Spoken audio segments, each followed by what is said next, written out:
해서 시작하겠습니다. 그리고 마지막에 끝나는 시간은 사실은 이제 원래 뭐 5시 50분까지인데 마지막 시간은 이제 우리가 이렇게 쉬는 시간 없이 다이렉트로 해서 5시 반 정도에 끝내겠습니다.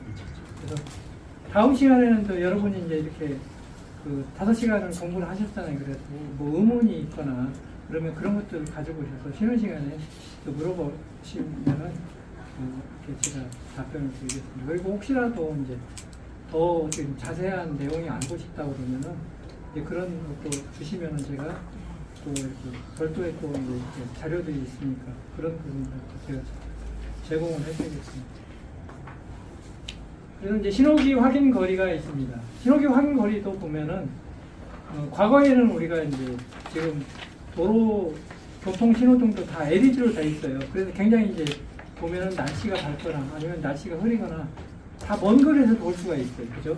근데 우리가 이제 과거에는 사실 이런 것들이 좋지 않았을 때는 우리가 최소한으로 장내 출발, 폐색 엄호 신호기 같은 주신호기 같은 경우에는 600m 이상을 확보를 해라. 600m 이상을 확보를 해야 열차가 정지가 났을 때 그 앞에서 설 수가 있는 거리거든요. 안전 제동 거리가. 그리고 이제 수신호등 같은 경우는 400m 이상입니다. 그리고 원방이나 이판 중계 같은 경우에는 사실은 뭐 200m 이제 가까운 데 있기 때문에. 그리고 유도신호기 같은 경우에는 우리가 이제 15km로 들어오기 때문에 100m 이상이에요. 그래서 보통 시험에 잘 나오는 것은 뭐 이렇게 장내 출발 폐색 엄호 신호 같은 600m고 수신호 같은 건 400 뭐 이런 식으로 나오기 때문에 좀 이런 부분들을 좀 잘 보시기 바랍니다.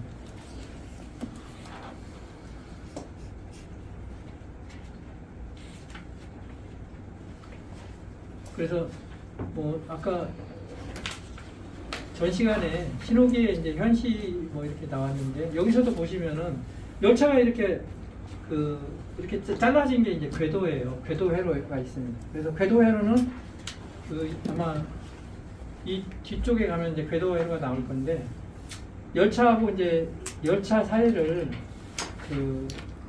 안전하게 이제 보면 보호하기 위해서 이 사이를 이제 띄려고 궤도 선로를 이제 분할해가지고 궤도 회로를 만든 겁니다. 그래서 여기에 있는 궤도 회로에 열차가 있을 때는 이 신호기는 이 안으로 다른 열차가 들어오지 말라는 의미에서 정지를 이렇게 표시를 하는 겁니다. 현시란 말이 있죠. 그죠? 여러분 보면 현시란 말이 적색 등을 킨다는 뜻이에요. 그죠? 이제 적색을 어떻게 보면 표시한다는 그런 어떤 의미로 받아들이면 됩니다. 그리고 이제 2번 신호기가 2현시는 여기 없으니까 놔두고 이제 지금 3현시 같은 경우에는 이 궤도 회로가 끝나면은 이게 주의 신호가 떠요. 이게 LO가 켜지면 주의 신호고 그 다음 신호는 이게 지금 신호기가 하나 사이가 되기 때문에 녹색으로 이제 해서 진행이 되는 거죠. 이게 이제 3현시의 이제 원리입니다. 그리고 2현시는 이게 이제 그림이 좀 이상한데 이판 표지 같은 경우에는 아까 말씀드렸듯이 적색하고 이 녹색만 있어요. 그죠? 그래서 여기에 열차가 있을 때는 적색이 되지만 열차가 없을 때는 다 녹색입니다.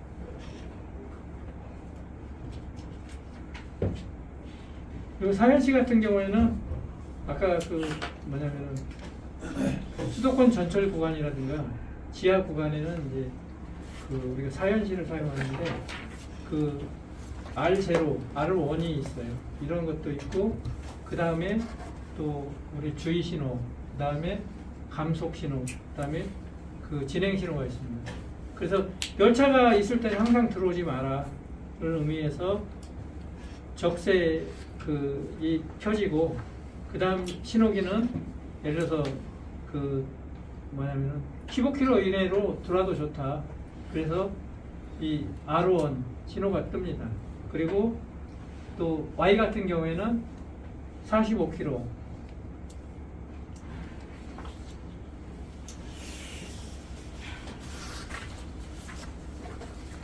이제 5현시 같은 경우에 이제 순서별로 뜨죠. 그렇죠?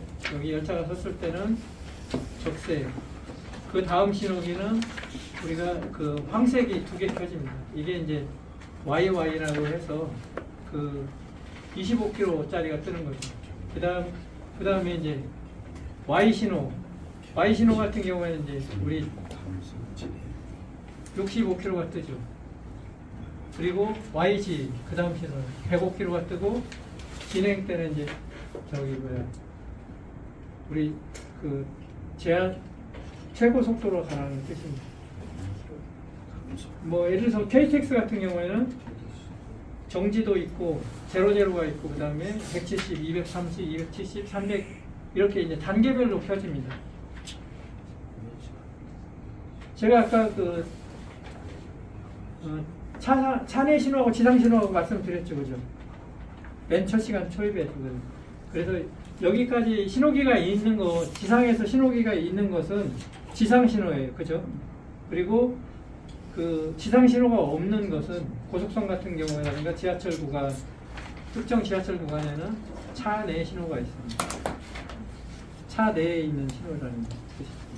바깥에 없어요, 신호기가.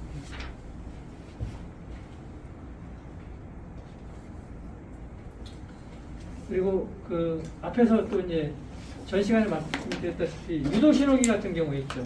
색등식인데 유도 신호기는 평상시 때는 소등이라고 그랬죠, 그죠? 정의가 소등이고 켜졌을 때는 이렇게 그 뭐냐면 황색불로 2개가 켜집니다. 네. 그리고 이판 표지 같은 경우에는 이판 신호기 같은 경우에는 이게 표지하고 이판은 표지하고 이판 신호기하고 달라요. 형태는 비슷합니다.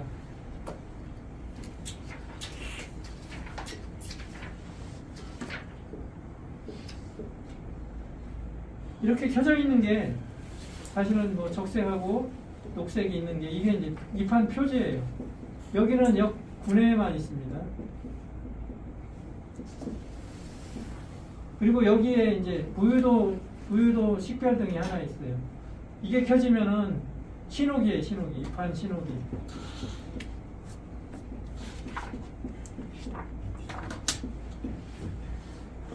그래서 그 차이가 있습니다.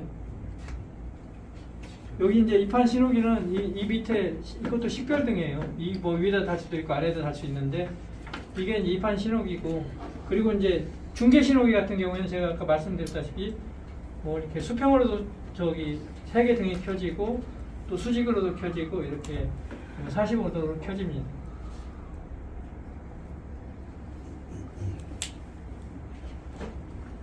이런 부분들은 제가 넘어가겠습니다. 그리고 이제 그 첫 시간에 이어서 여태까지는 그 신호기에 대해서 이렇게 알아봤고요. 그다음 2번째 신호기는 신호에서 진짜 가장 기본이 되는 회로가 궤도 회로입니다. 장치로.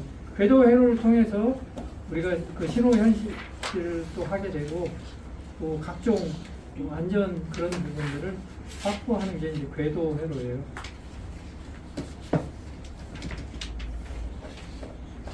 궤도라는 말이 그 시설에서는 우리 그 내일이라는 말을 궤도라는 말로 사실 뭐 혼용해서 쓰고는 있습니다. 근데 똑같은 말은 아니에요, 사실은.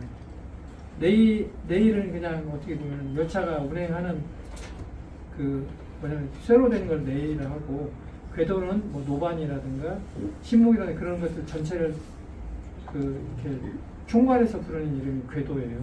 그래서 궤도회로라는 용어는 여기에서 뭐 나오겠지만 그 내일이 이제 그 사실은 이제 철제로 되어 있잖아요, 그죠? 그거는 이제 전기 회로의 일부로 사용해서 회로를 구성을 하는 거예요. 회로를 구성해서 각종 뭐 어떻게 안전 이렇게 조건으로 해서 사용하는 게 그 궤도 회로입니다. 그래서 궤도 회로의 역할은 가장 이제 고전적인 역할은 열차의 유무를 검지를 하는 겁니다. 이 구간에는 열차가 있어 없어에 따라서 열차가 있으면은 진행 신호를 켜면 안 되죠. 그리고 열차가 들어가면 안 되죠. 그건 이제 접촉사고가 되는 거죠. 추돌사고가 뒤에서 충돌하면 추돌이죠, 그죠? 앞면하고 앞면끼리 만약에 접촉사고는 그건 충돌입니다. 그 뒤에 이제 전기수 중에 그런 분들이 많이 계세요. 추돌하고 충돌이라는 말을 구별을 못하더라고요. 추돌은 내가 앞차에 꽁무니를 박는 게 추돌입니다. 충돌은 앞머리끼리 하는 게 충돌이에요.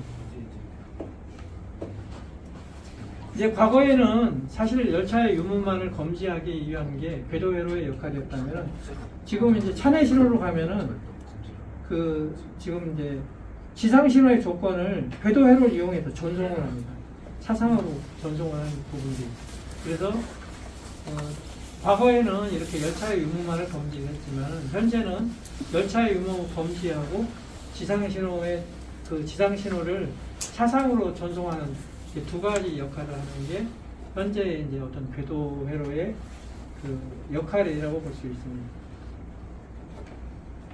그 궤도 회로의 이제 원리에 대해서 말씀드리자면은, 궤도는 예를 들어 경부선이다 그러면 서울에서부터 부산까지 끊어짐이 없이 계속 연장을 한 게 궤도잖아요. 레일이잖아요. 그죠?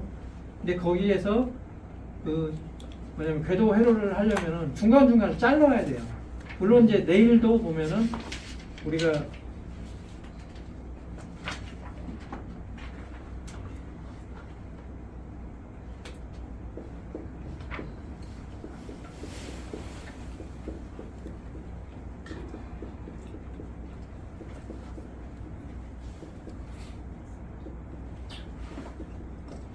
레일도 이제 종류에 따라서 장대 레일이 있습니다.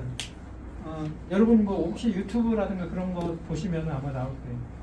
그 정척이라고 해서 25m 레일을 그 여러 개를 중간에 이제 용접을 해서 연장하는 게 장대 레일, 250m 이상으로 만들어요. 그리고 장척 레일은 그거보다 이제 200m 정도 되는 레일이 이제 장척이죠. 정척은 이제 우리가 말하는 딱딱 규격품이 이제 스탠다드가 25m라는 뜻이고요. 그리고 단척은 이제 우리 필요에 따라서 잘라놓은 게 이제 단척입니다. 그래서 원래는 사실은 여러분들이 열차를 타고 가실 때 딸깍딸깍 소리가 많이 났을 거예요. 그죠? 근데 지금은 안 나죠. 그게 레일하고 레일 사이를 다 용접을 해서 이음매를 없앴기 때문에 지금은 조용한 겁니다. 이게 이제 장대 레일, 장척 레일.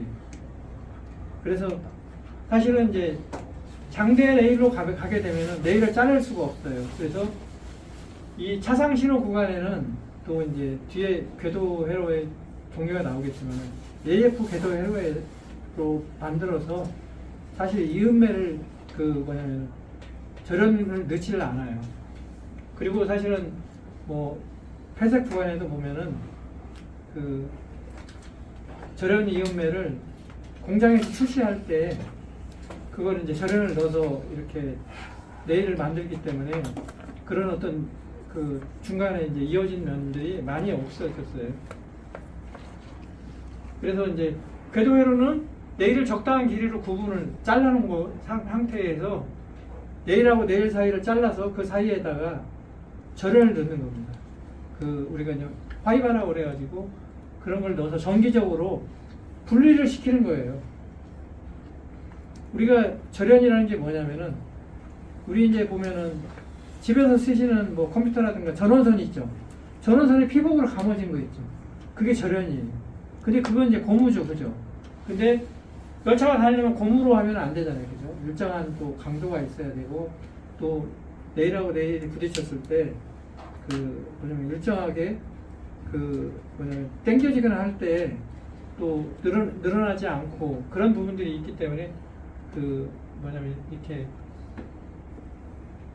특수한 이제 성질에 가진 어떤 그런 것들로 만들어서 중간에 이제 레일을 절연할 수 있도록 절연을 넣어서 이쪽하고 이쪽으로 완전히 구분하는 겁니다. 그리고 이제 궤도 한쪽에는 전원을 보내야 돼요.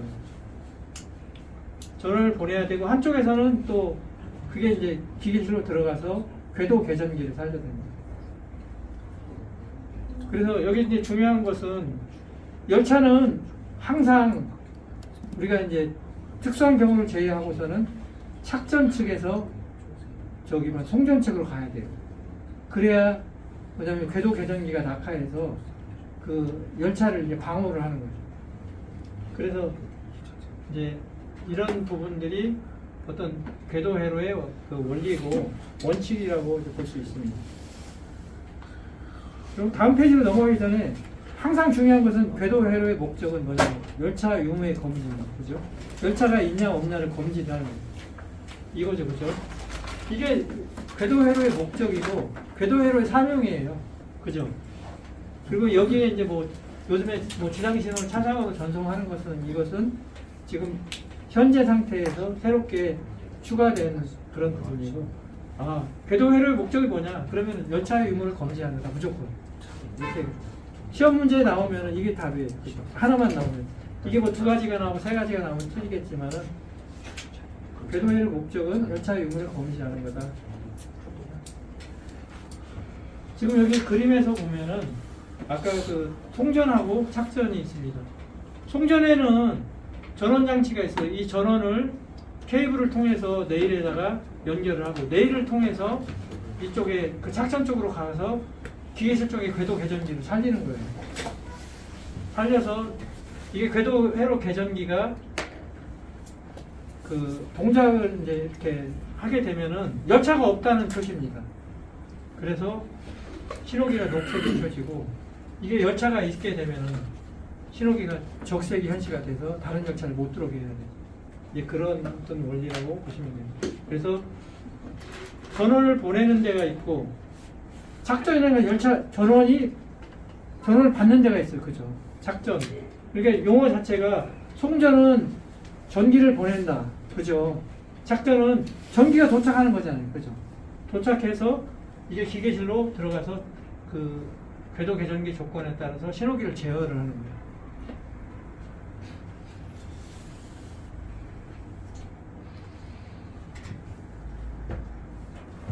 그래서 이제 뭐 여기 궤도 회로의 원리에 보면은 열차가 점유해 있을 때는 여기 지금 이 구간에 열차가 점유해 있죠. 그죠? 여기에 송전에서 전원이 나갔다가 여기 차축이 쇠로 돼 있어요. 기차는 바퀴가 다 셉니다. 그리고 차축도 쇠로 돼 있어요. 그것 때문에 저쪽에 착전 쪽으로 갈 수가 없어요. 그래서 그 열차가 궤도 회로 내에 있을 때는 그 뭐냐면 신호기가 정지가 나는 원리입니다. 우리가 보면은 그 이게 법에서도 보면은 뭐 이렇게 점유라는 말을 많이 쓰잖아요. 그죠? 예, 점유. 근데 여기도 보면 열차가 있다는 얘기예요. 그죠? 열차가. 그러니까 너무 용어에 대해서 너무 스트레스 받지 마시고. 용어가 어려워 있을 때. 단점. 예, 열차가 있을 때. 네. 열차가 밟고 있을 때 그래요. 네네네. 열차가 밟고 있을 때는 열차 차축에 의해서 이게 이제 쇼트라고 그래요. 단락이 되는 거예요. 쇼트라는 건 뭐냐면은 우리 플러스하고 마이너스가 만났을 때 불꽃 튀죠. 그게 이제 쇼트입니다. 단락이 되는 거예요. 이게 플러스 마이너스를 얘가. 그렇기 때문에 전원이 뒤에까지 못 가는 현상이 되는 거예요. 열차가 밟았을 때는. 열차가 없을 때는 정상적으로 가는 거죠.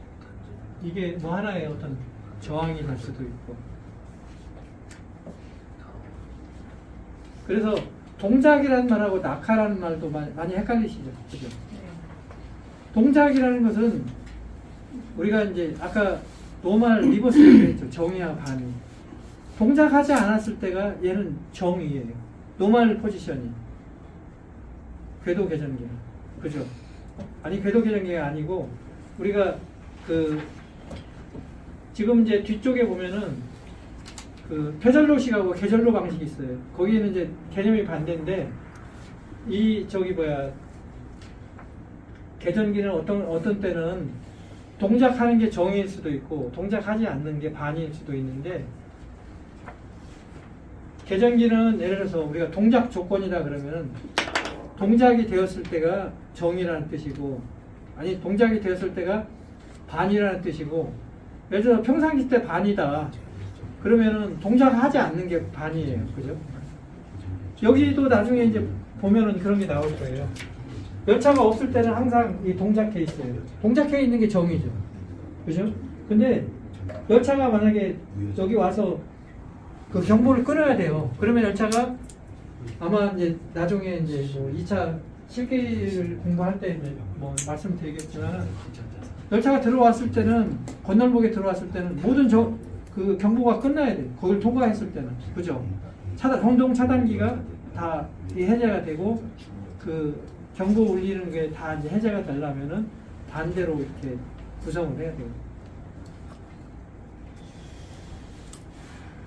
그래서 이제 궤도 회로의 구성 요소는 아까 전원장치 있었죠, 그죠? 전원장치가 아까 어디 있었나요? 이 앞에서 송전부에 있었죠. 이게 전원장치.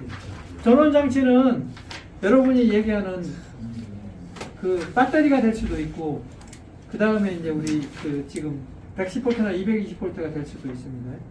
그래서 전원장치가 이렇게 이제 어떻게 보면 건전지 뭐 DC 24V를 표시해 주는 게 이런 거잖아요. 그죠? 네. 여러분 물리 시간에 좀 배우셨잖아요. 그죠? 이게 짧은 것은 플러스고 긴 것은 마이너스죠. 그죠? 이거는 이제 어떻게 직렬로 연결해서 그 만드는 게 이제 전원 장치고요. 그 다음에 전류 제한 장치라는 게 있습니다. 이 앞에서 이쪽에서 이제 보면은 아까 쇼트가 난다고 그랬잖아요. 그죠? 쇼트가 나게 되면은 여기 잘못하면은 열이 발생하고 과도한 전류가 흘러서 전원 장치를 손상을 시킬 수가 있어요. 그래서 전류 제한 장치는 여기다가 이제 저항을 달아서 그 전원 장치가 데미지를 안 먹게 만드는 게 전류 제한 장치예요.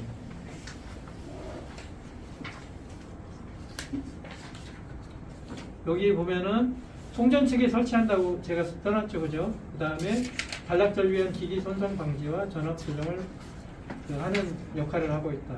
그 다음에 궤조절연. 궤조절연은 여기에서 네일하고 네일 사이를 자른다고 했죠, 그죠? 잘라서 절연체를 넣는 게 궤조절연이에요.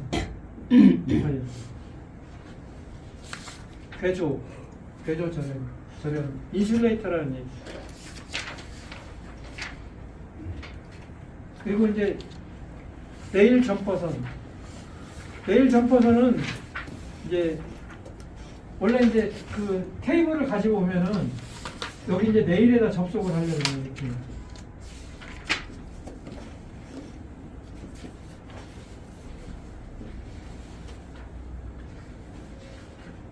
여기다 이제 구멍을 뚫어가지고 이 케이블을 연결하는 게 네일 점퍼선이에요.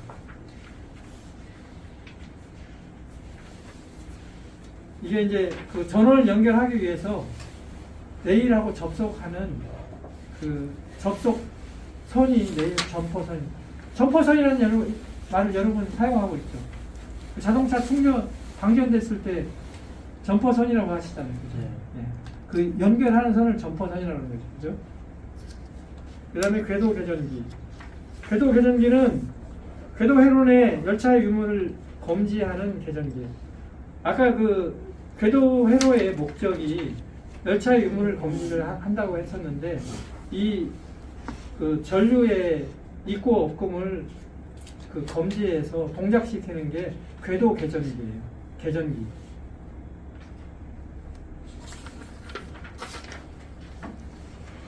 그 임피던스 본드도 시험에 이제 자주 나옵니다. 그래서 그 이제 전철화 구간에서 그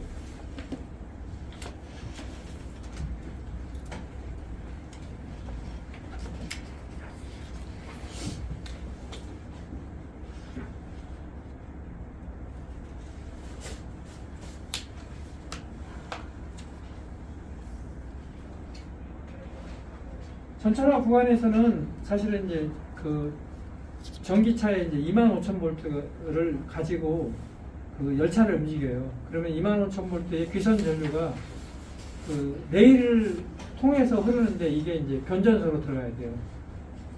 그래서 전차선 귀선 전류는 계속 흘러야 돼요. 그리고 신호 전류는 아까 그 궤도 회로하고 궤도 회로관을 구분하기 위해서 통과시키면 안 돼요. 그래서 임피던스 본드를 만들어서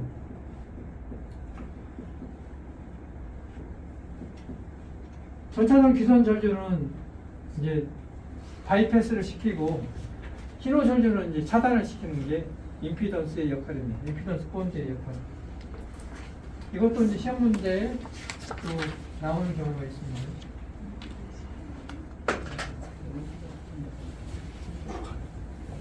그리고 이제 고속선 궤도 회로, AF 궤도 회로에서는 튜닝 유니트가 있습니다. 그래서 저기 AF 궤도 회로는 무절연 궤도 회로예요. 그래서 절연이라는 그 궤도 절연이 하는 역할은 궤도와 궤도를 구분하는 역할을 하는데, 이 AF 궤도에서는 절연이 없어요. 그래서 전기적으로 그 주파수를 쏴서 서로 상대방 주파수가 넘어가지 않게 그 해주는 설비들이 이제 튜닝 유니트예요. 공조 주파수를 이제 궤도에 전송해서 그 다른 주파수를 이제 뭐 이렇게 통과하지 못하도록 하는 설비들이 튜닝 유닛이고, 보상 콘덴서는 그 고속 구간에서 보면은 그 신호를 이제 어떻게 보면은 그 신호 주파수의 4배를 그 감소를 이제 보상시키는, 이름이 이제 보상이잖아요, 그죠? 보상이라는 거잖아요. 어떤 우리가 손해를 이렇게 보상 뭐냐면 우리가 조금 생각해줘서 그 해주는 게 보상이잖아요, 그죠? 우리가 그래서 이제 주파수 4배의 감쇄를 보상을 해주는 역할을 하는 게 보상 콘덴서입니다. 그래서 궤도 회로를 궤도 회로 길이를 연장하는 게 보상 콘덴서. 그래서 이제 구성 요소 하나를 보면은 전원 장치가 이제 이런 모양으로 생겼습니다. 궤도회로 송신기라는 것도 있고, 궤도회로 기구함에 그 정유기도 있고, 이제 축전지도 있고, 임펄스 궤도회로에 보면은 여기도 송신기가 있습니다. 그래서 전원 장치는 뭐 이 앞에서 이렇게 제가 이제 말씀드린 내용을 또 상기를 하자면은, 전원 장치는 송전부에 설치를 한다고 그랬죠, 그죠? 네, 그걸 이제 기억을 해주셔야 됩니다. 그래서 전원은 앞에서 말씀드린 대로 AC도 있고 축전지도 있고 UPS도 저기 사용을 하고 있습니다. 그리고 궤도회로 저기 전원 장치는 각 궤도회로마다 독립적으로 별도로 설치되어 있습니다. 여기 이제 오타가 구분하여 설치입니다. 그리고 이제 사용하는 전원에 따라서 AC를 그대로 쓰면은 AC고 DC를 사용하면은 DC입니다. 여러분 AC하고 DC 구분하시죠? 네. AC는 우리가 콘센트에 꽂아 쓰는 게 AC죠, 그죠? DC는 우리가 축전지처럼 플러스 마이너스가 정해져 있는 선이 DC죠, 그죠? 이건 이제 우리가 보면은 건전지 배터리가 DC죠, 그죠? 그래서 이게 바뀌지는 않아요. 근데 AC는 수도 없이 바뀝니다. 이게 우리가 뭐 60Hz라 그러면 60번 바뀌는 거죠, 이제. 1초에 60Hz. 그래서 뭐 이게 옛날에 그 커런트 워라는 영화가 있었어요. 그래서 에디슨이라는 분은 아시죠? 네. 토마스 에디슨이라는 분이 대단한 발명가잖아요. 그리고 여러분 혹시 그 테슬라라고 아시죠? 네. 테슬라가 그냥 자동차 이름만 아시잖아요. 니콜라스 테슬라도 사실은 유명한 전기 그 엔지니어잖아요. 교류예요? 예? 교류예요. 그렇죠.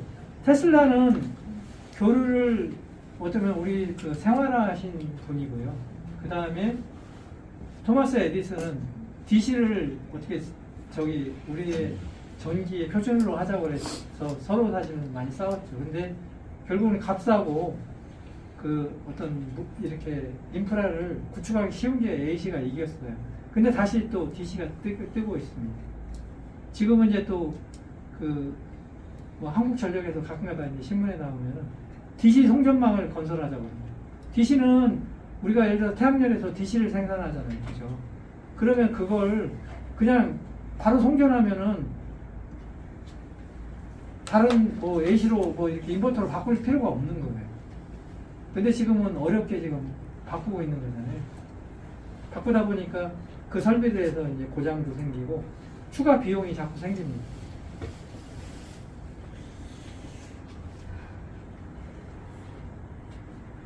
여기 한류 장치는 아까 말씀드렸는데 이것도 이제 송전 측에 있습니다. 그래서 제가 말씀드린 대로 그 사축에서 레일이 단락됐을 때 그 과전류로 인해서 그 기기의 손상을 방지를 하는 역할을 하고, 궤도회로 전압을 조정하는 역할을 하고 있어요.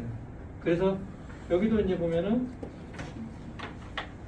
직류에서는 가벼운 저항만 있죠. 직류에는 저항만 있고 교류는 리액터 있죠. 그죠? 여러분은 아직 전기회로 일반에서 배우시지 않았.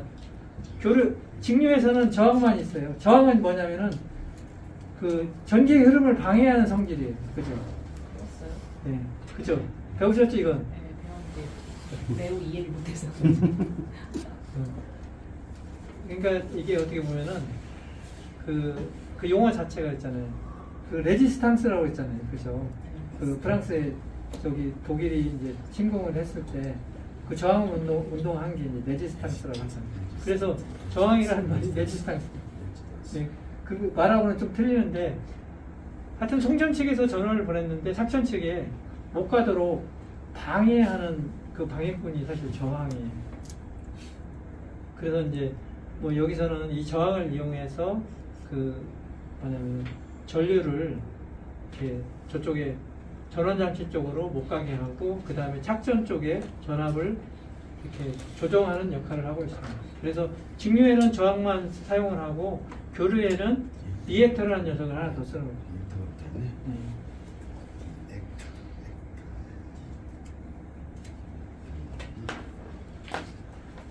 궤조 절연, 아까 이음매 절연이라고 했죠. 이게 네일입니다. 이것도 네일이에요. 네일인데 얘는 접착식 절연 네일인데 얘는 공장에서 이렇게 만들어 와요.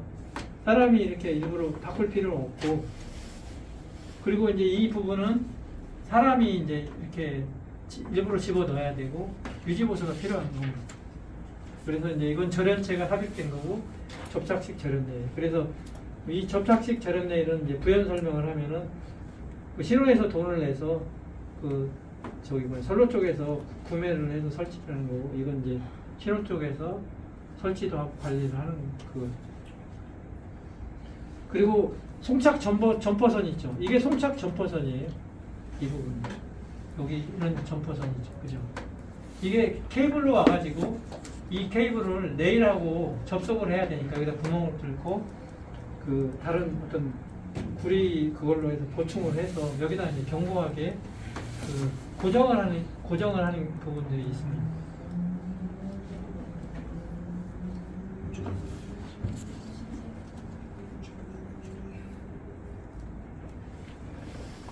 그래서 앞에서 이제 그 신호기 할 때 이게 나왔었죠, 그죠? 여기 궤조 절연하고 신호기 위치는 똑같이 일치를 시키는 게 원칙이에요. 왜냐면은 그 절연 위치하고 신호기 위치를 정확하게 해야 그 드라이버가 착오를 안 일으키고 또 이제 신호도 보면은 정상적으로 뭐 열차의 유무라든가 그런 걸 검지가 되는데 이게 다르면은 착오를 일으킬 수가 있습니다. 그지만은 그 원칙은 그렇지만은 항상 현장은 이제 그 원칙을 그대로 지킬 수 없는 그 지리적인 그런 조건들이 있어요. 그래서 그런 데는 이렇게 예의 규정을 만들어서 이렇게 하고 있습니다. 그래서 앞에서 설명한 것처럼 무조건 그 안쪽으로는 2m 아니 저기 뭐야 외방으로는 2m 그러니까 역군해하고 역간은 무조건 2m입니다. 그리고 역군해인 경우에는 6m하고 회색 구간은 12m. 그러니까 이게 열차는 한 칸이 20m예요.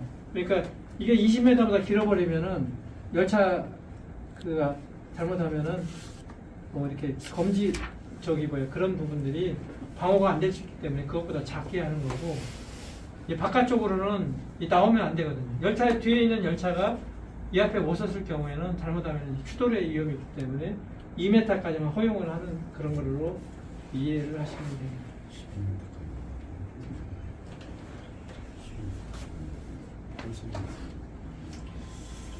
내일 점퍼선 아까 제가 말씀을 드렸으니까 내일 점퍼선 넘어가겠습니다. 내일 점퍼선은 여기 이제 그 송전이나 착전이나 다 있어요. 송전은 뭐 실내에서 나가는 전원 장치에서 내일에다 부착하는 거고 착전은 그 뭐 전원이 도착하는 데서 이 조건이 이제 실내로 들어가기 때문에 저기 만든 겁니다.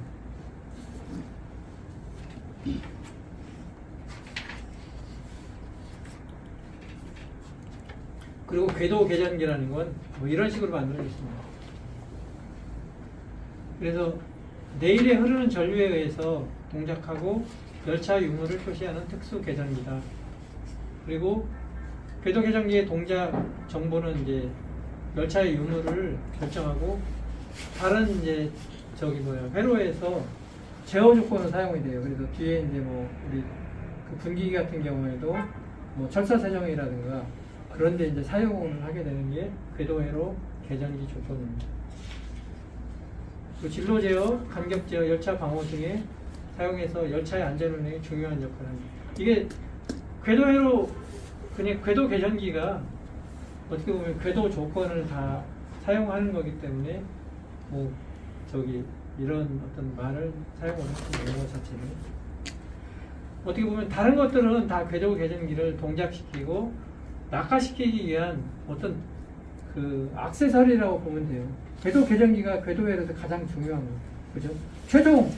최종으로 동작을 해서 이게 이 조건에 따라서 그 열차의 어떤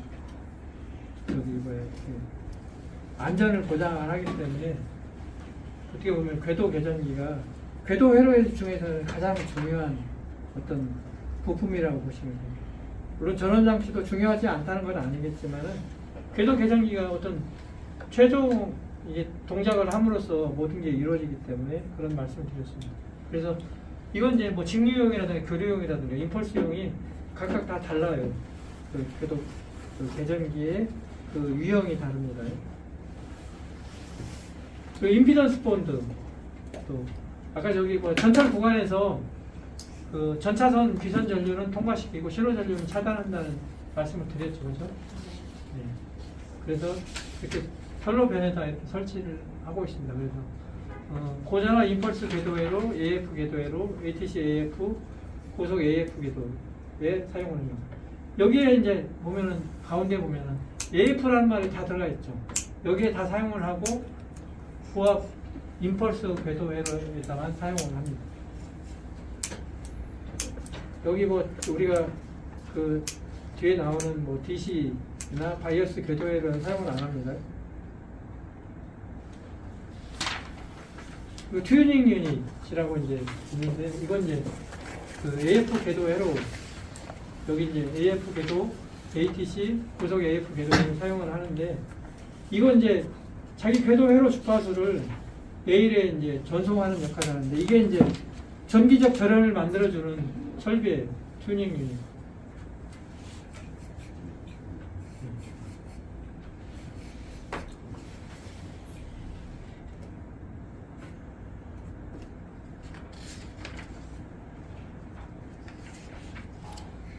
우리가 그 일반 궤도 회로는 전압을 보내지만은 AF는 이제 우리가 가청 주파수 궤도 회로예요. 우리가 귀로 들리는 게 이제 보통 20에서 2000 그 헤르츠 정도에 되거든요. 이제 귀로 들을 수 있는 주파수를 레일면에 쏴서 그걸로 해서 열차를 검지하는 거죠. 그래서 여기에는 그 제가 이제 뭐냐면은 특징이 그 궤조 절연이 없어요. 궤조 절연이 없으니까 이제 어떻게 보면은 그 유지 보수가 이제 간단하고 또 소음이 없죠, 그죠? 소음이 없고 그 승차감이 또 좋아서 요즘에 고속선이나 다른 선에 가도 다 이 궤도 회로를 사용을 하고 있습니다. 보상 콘덴서. 이 보상 콘덴서는 내일하고 내일 사이에 있어서 그 아까 이걸 보상을 해준다고 그랬죠. 주파수 레벨을. AF 궤도회로에서는 주파수를 보낸다고 그랬죠, 그죠? 그래서 주파수가 거리에 따라 감소가 되는 부분들을 보상을 해줘서 궤도회로를 연장하는 그런 역할을 합니다. 고속선 궤도회로 등을 사용을 하고. 그래서 궤도회로의 분류에 보면은 뭐 이렇게 회로 구성 방법도 있고 궤도 절연 방법이 있고 사용되는 전원에 다른 것도 있어요. 궤도 회로 구성 방법은 우리가 이제 시험에도 가끔 나오는 게 계절로식, 패절로식의 이제 뭐 차이점이라든가 그런 데서 나오고요. 그 다음에 직렬, 병렬, 직병렬식 또 뭐 이런 것도 시험에 가끔가다 나오고. 그리고 이제 궤도 절연은 유절연식이냐 무절연식이냐. 뭐 유절연은 궤도 절연이 있는 게 유절연이고요. 무절연은 앞에서 말씀드린 AF 궤도회로 있죠. 그게 무절연입니다. 절연이 없다는 얘기죠. 그리고 그 사용되는 전원에 따라서 뭐 저기 DC 궤도회로, 그 AC 궤도회로, 그 다음에 뭐 임펄스 궤도회로, AF 궤도회로 등으로 구분을 하고 있습니다.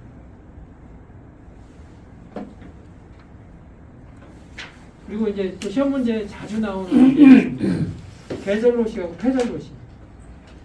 계절로식 같은 경우에는 그 가장 큰 특징이 열차가 그 있을 때는, 아니 열차가 없을 때 그 궤도 계전기가 낙하돼요. 그래서 이 뭐냐면 계절로하고 폐절로에 대해서 정확하게 구분을 해야 이그 궤도회로 저기 뭐야 그쪽에 시험 문제가 나오면 대응을 할 수 있습니다. 계절로식은 원래 초기 방식입니다. 미국에서 원래 맨 처음에 영국에서 그 철도가 스티븐슨이 그 증기 기관을 만들었잖아요, 그죠? 그래서 열차를 운행할 때 궤도 회로가 없었어요. 그냥 그 기마수라고 그래가지고 말을 탄 그 사람이 가서 깃발을 흔들면은 열차가 가고, 예를 들어서 적색 깃발을 저기 이렇게 내리면은 열차가 이렇게 멈추고 하는 그런 데서 있다가, 그렇게 하다 보니까 이제 열차가 많은 열차를 운행시킬 수 없고 운행 효율이 떨어지니까 궤도 회로를 만든 거예요. 궤도 회로를 중간중간에 나눠가지고 아 여기까지는 열차가 갈 수 있어. 그러다 보니까 열차하고 열차 운행 거리가 줄어드는 거예요. 그래 만들었는데 이게 안전하지 못한 거예요. 평상시는 열차가 없을 때는 전류가 흐르지 않아요. 근데 차축을 통해서 그 앞에서는 있잖아 단락이 된다고 했는데, 맨 처음에 궤도 회로는 차축을 통해서 회로가 구성되는 역할을 해서 궤도 계전기가 동작합니다. 그러니까 반대로 생각하시면 돼요. 제가 앞에서 설명드린 것은 폐절로 방식의 궤도 회로를 말씀드렸고, 지금 이건 초창기에 나온 계절로 방식입니다. 평상시는 전류가 흐르지 않아요. 열차가 밟았을 때, 열차가 그 궤도 회로를 밟고 있을 때 차축에 의해서 전원이 공급돼서 궤도 계전기가 동작하는 방식입니다. 그래서 이것은 이제 어떻게 보면 평상시 전류가 흐르지 않기 때문에 전력 소모가 없습니다. 이게 장점이에요. 그죠? 또 시공비가 적게 들어요. 그죠? 근데 단점은 고장이 났을 때, 레일이 절선됐을 때 검지가 안 돼요. 점퍼선 단선됐을 때 열차 검지가 안 돼요. 그래서 이게 단점이에요. 레일에 대해서 레일의 이상 유무, 선로의 이상 유무를 선로에 그 이상이 생겼을 때 그 검지를 못하는 게 가장 큰 단점입니다. 그래서 이 초창기에 그 계절로 방식이 폐절로 방식으로 바뀌는 계기가 됐습니다. 폐절로 방식은 제가 지금 계절로 방식의 반대예요. 그죠? 뭐냐면 열차가 있을 때는 궤도 계전기가 동작을 하고, 열차가 여기를 받고 있을 때는 이 열차 차축에서 여기 단락이 생겨서 궤도 계전기가 낙하하는 게 폐절로 방식입니다. 그죠? 제가 궤도회로 초입에 말씀드린 게 이 폐절로 방식이에요. 현재 폐절로 방식을 쓰고 있습니다. 그래서 이 부분은 항상 전류가 흐르고 있어요. 우리가 집에서 우리 사모님들이 집에서 그 보일러를 켜놓으면은 그 연료비가 많이 들어가죠. 그죠? 근데 뭐 예를 들어서 우리가 뭐 외출에 놓거나 아니면은 온도를 내리게 되면은 연료비가 적게 들겠죠. 여기도 마찬가지입니다. 항상 전류가 흐르기 때문에 전력 소모가 많아요. 그죠? 이게 단점이고, 근데 여기는 내일이 끊어졌을 때는, 열차가 없이 내일이 끊어졌을 때는 바로 궤도 계전기가 낙하해서 이상 유무를 알려주기 때문에 유지보수도 하고, 아 열차가 들어가면 안 되겠다 하는 그런 부분들이 되기 때문에 안전하다는 얘기예요. 그래서 이 계절로 방식하고 계절로식하고 폐절로식에 대해서 정확하게 구분을 하셔야 됩니다. 그러면은 뭐 이걸로 물어보시는 아마 문제는 아마 다 맞으실 거예요. 우리나라에서는 두 개가 다 사용을 다 되고 있나요? 아니에요. 처음에는 미국에서 그 궤도회로를 만드시는 분이 계절로식을 만들었지만 이걸 쓰다 보니까 그 단점이 나왔잖아요, 그죠? 내일이 그 뭐 이렇게 손상을 입었거나 무슨 문제가 생겼을 때는 그 이게 안전하지 않은 거예요. 그래서 계절로식을 다 보완한 게 패절로식으로 쓰고 지금은 현재는 다 패절로식을 쓰고 있습니다. 계절로식은 사용을 안 하고 있어요. 안전하지 못하는데 사용을 하면 안 되죠. 실제 현장에서는 이것만 알면 되는 거거든요. 네, 이것만 알면 돼요. 근데 이제 이론이기 때문에. 네, 이거만.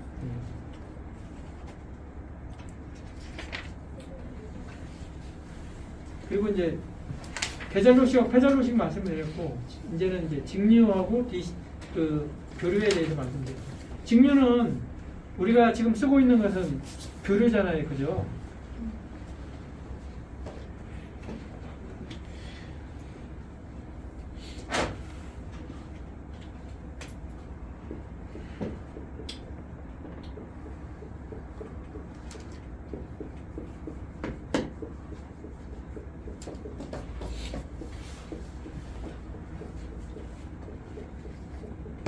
우리가 이제 정류라는 말이 있어요. 정류라는 것은 우리가 A씨를 B씨로 만드는 게 정류예요.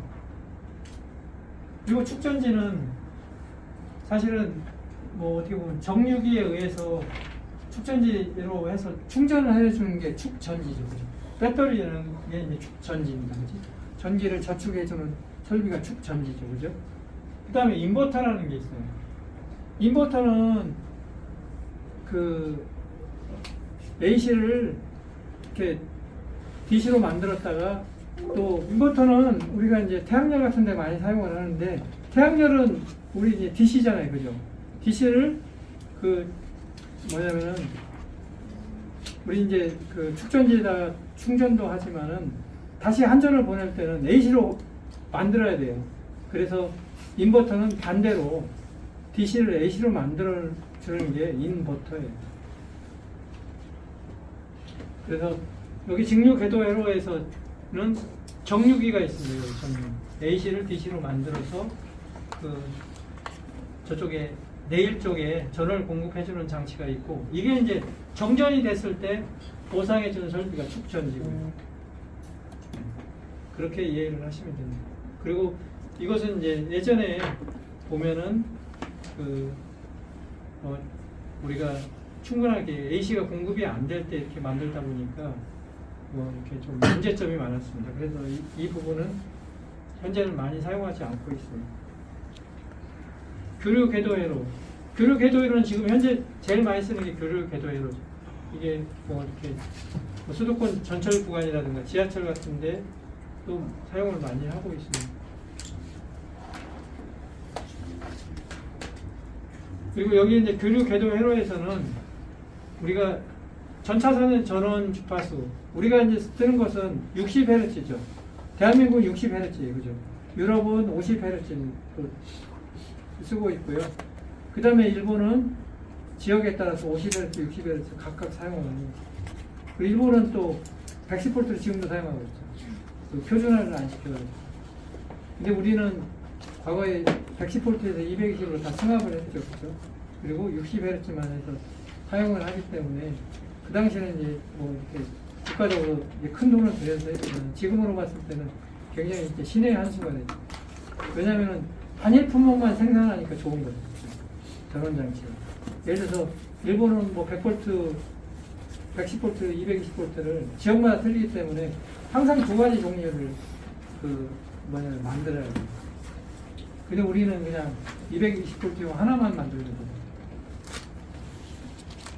그래서 일본에서 사용하는 그 전자제품을 사면 우리나라에서 바로 사용을 못하는 경우도 있어요.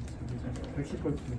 근데 50Hz용을 60Hz에는 쓸 수는 있어요. 그건 문제가 안 되는데 전압은 예를 들어서 우리가 110V를 사오면은 그 강압기를 써야 됩니다.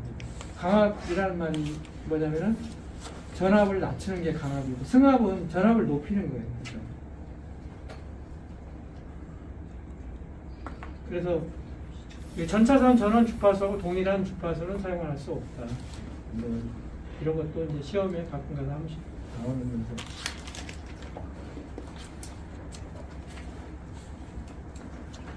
그리고 고압 임펄스 궤도회로. 뭐 이 부분도 지금 현재 이제 그 사용을 많이 하고 있는데, 여기는 이제 어떻게 보면은 그 전압 대신에 그 임펄스라고 해서 짧은 그 어떤 타상에 그 이제 주파수를 쏴서 이제 뭐냐면 궤도회를 구성하는 역할입니다. 여기 있는 부분이 그 임피던스 본드예요. 그 임펄스 구간이 아까 그 전철 구간에서 사용을 하기 때문에 여기에서 이제 그 중간에 이어져서 그 전차선 귀선 전류는 계속 흘려보내는 게 바이패스를 하고 신호 전원은 차단하는 역할을 한다고.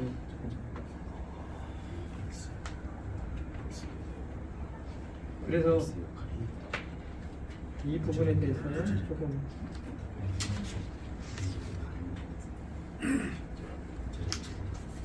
그래서 고압 임펄스 궤도 회로는 뭐 이런 형태로 되어 있습니다. 그래서 이건 이제 임피던스 본드의 사진이고요. 그 다음에 임피던스 본드의 뭐 이렇게 회로 구성이 이렇게 되어 있습니다. 트랜스가 2차로 되어 있어요.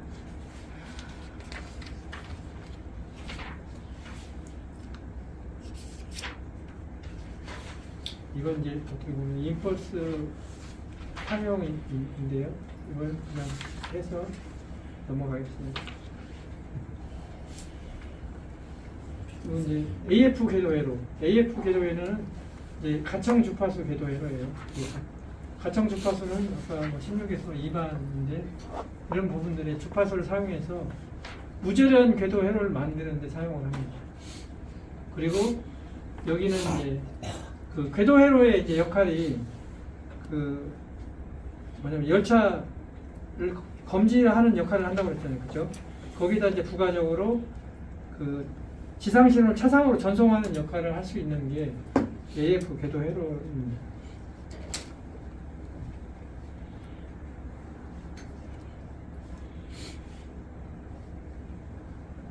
AF 궤도회로에 이제 뭐냐면 이렇게 사진을 보면은 여기에 뭐 전원 장치도 있고, 뭐 궤도 개전기도 있고, 여기 이제 튜닝 유닛도 있습니다. 그리고 AF 궤도회로의 가장 큰 특징은 여기는 이제 뭐냐면은 우리가 그 다른 것은 다 이제 그 절연, 궤조 절연이 들어가 있지만 여기는 이제 전기적 절연, 무절연 궤도회로라고 했죠. 여기서 이제 주파수가 각각 다른 것들이 양쪽을 이렇게 구분해서 주면은 주파수 이제 감사 현상에 의해서 이렇게 궤도회로를 그 분리하는 역할을 합니다. 그래서 이 구역이 약 20m예요.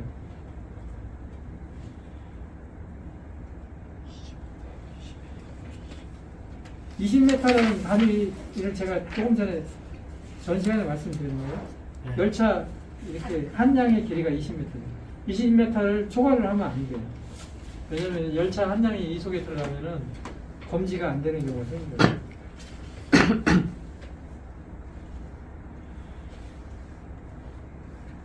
그래서 여기는 이제 이렇게 중간에 이렇게 주파수가 감쇄가 이렇게 중간에 가운데에 이렇게 일어납니다. 그래서 여기는 뭐 가운데에는 실제적으로 굉장히 낮은 그 주파수들이 흐르지만 이쪽 부분에 왔을 때는 이미 열차가 밟는 것으로 인식이 되고 또 이쪽으로 B쪽으로 가게 되면은 A쪽의 주파수가 점점 감쇄하는 그런 또 특성을 보여주고 있습니다.